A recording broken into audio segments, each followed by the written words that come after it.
CM Revanth Reddy అధ్యక్షతన ఇవాళ CLP సమావేశం జరగనుంది. శంషాబాద్ నోవాటెల్ హోటల్లో సీఎం రేవంత్ రెడ్డి అధ్యక్షతన భేటీ కానున్నారు నేతలు. ప్రభుత్వం ప్రతిష్టాత్మకంగా అమలు చేస్తున్న భూభారతి, సన్నబియ్యం పంపిణీ, ఇందిరమ్మ ఇళ్లు, ఎస్సీ వర్గీకరణ వంటి అంశాలపై చర్చ జరగనుంది.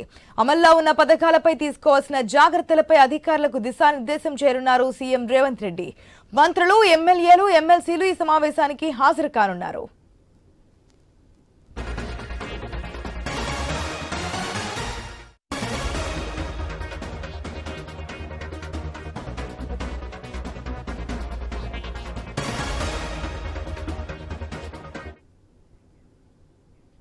రైట్, ఈ రోజు సీఎం రేవంత్ రెడ్డి అధ్యక్షతన సీఎల్పీ మీటింగ్ అయితే జరగబోతుంది. శంషాబాద్ నోవాటెల్ హోటల్లో ఈ భేటీ అయితే జరగబోతున్నట్టు తెలుస్తోంది. పూర్తి అప్డేట్స్ మా స్పెషల్ కరెస్పాండెంట్ సునీల్ ద్వారా తెలుసుకుందాం. Right, good morning Sunil. CLP భేటీలో ప్రధానంగా 4 అంశాల గురించి చర్చించే అవకాశం కనిపిస్తోంది. డీటెయిల్స్ ఏంటి? ఈ రోజు ఉదయం 11 గంటలకు కాంగ్రెస్ శాసనసభాపక్ష సమావేశం కాబోతుంది. సీఎం రేవంత్ రెడ్డి అధ్యక్షతన జరిగే ఈ సమావేశానికి ఎంపీలు, ఎమ్మెల్యేలు, మంత్రులు, విప్లు, ఎమ్మెల్సీలందరూ కూడా హాజరు కాబోతున్నారు. ప్రధానంగా రాష్ట్ర ప్రభుత్వం కొన్ని పథకాలను చాలా ప్రతిష్టాత్మకంగా అమలు చేస్తుంది.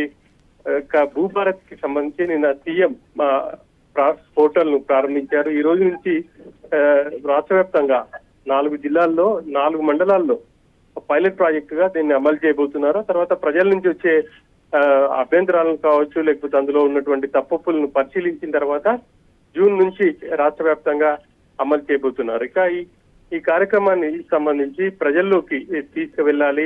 ప్రధానంగా గత 4 ఏళ్లలో రైతులు ధరణితో చాలా ఇబ్బందులు పడ్డారు.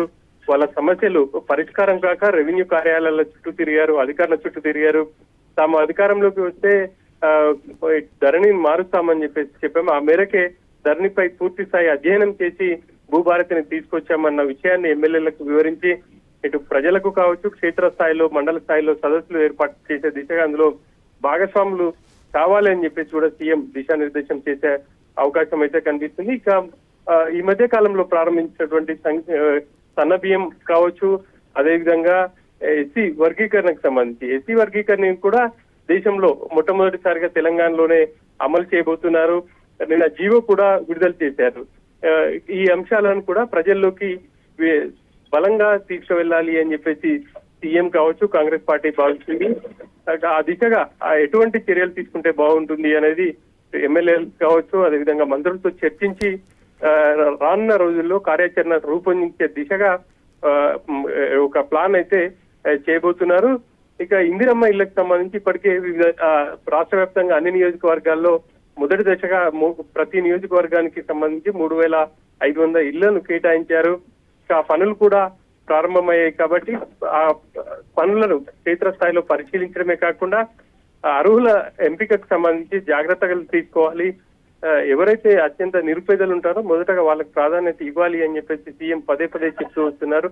ఇక ఇలాంటి అంశాలన్నిటిని కూడా కాంగ్రెస్ పార్టీ సొంతం చేసుకోవాలి.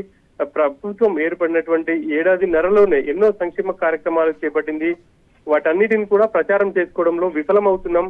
సో ఎమ్మెల్యేలు చాలా కీలకంగా వ్యవహరించాలి నియోజకవర్గాల్లో అనే విధంగా కూడా ఈ రోజు సిఎల్పీలో చర్చ జరిగి ఆ తర్వాత ఒక కార్యాచరణ అయితే రూపొందించబోతున్నారు. ఇక ప్రధానంగా వేసవి వస్తున్న సందర్భంగా రాష్ట్ర వ్యాప్తంగా ఎక్కడైతే తాగునీటి సమస్యలు ఉన్నాయో అక్కడ అధికారులతో కలిసి సమన్వయం చేసుకుని తాగునీటి ఎత్తడి లేకుండా చర్యలు తీసుకునే దిశగా కూడా సీఎం అధికారులకు ఇటు ఎమ్మెల్యేలకు కావచ్చు, అదేవిధంగా ఎమ్మెల్సీలకు ఆయన పలు సూచనలు అయితే చేయబోతున్నట్టు తెలుస్తుంది.